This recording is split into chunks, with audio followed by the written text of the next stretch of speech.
moving on to dream characters known and unknown.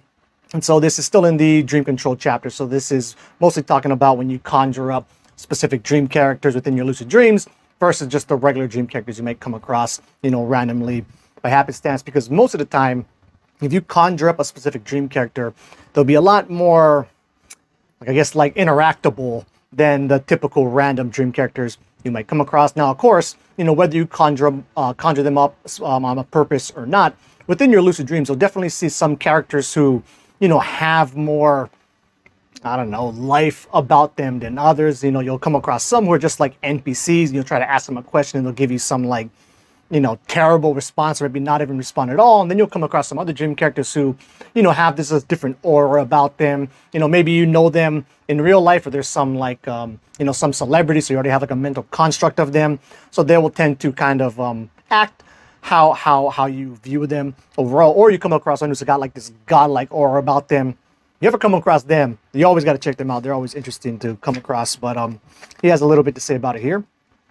When we make a specific person appear, we might be drawing from our previous experiences with or expectations of this person to create a replica of who we think they are. We already have a mental model of who we think they are, and this schema includes what they are likely to agree to, as well as what they might not allow. So kind of sticking to that same stuff, he talks a bit about how, getting into like dominant struggles with certain dream characters, or even with the dream in general itself. Engaging in frequent dominant struggles with one's lucid dreams and dream characters is ill-advised. If it is consistently difficult for us to control certain aspects of our dreams or specific dream characters, it could indicate there is something more compelling that the dream has to express outside of our conscious influence. This frequent tension with dream control also causes some lucid dreamers to view themselves in opposition to some conception of their own subconscious. In my opinion, this isn't the best course of action and will only cause more friction within the self, meaning future attempts at control will go less smoothly. And so this makes me think about something I brought up in the previous video. But say if you're trying to get anything done within the dream, maybe not so much dream character related, but say you're trying to, I think I used flying in the last example. You're trying to get something accomplished within lucid dreams and you're having a hard time doing it with whatever dreaming technique you're trying to employ.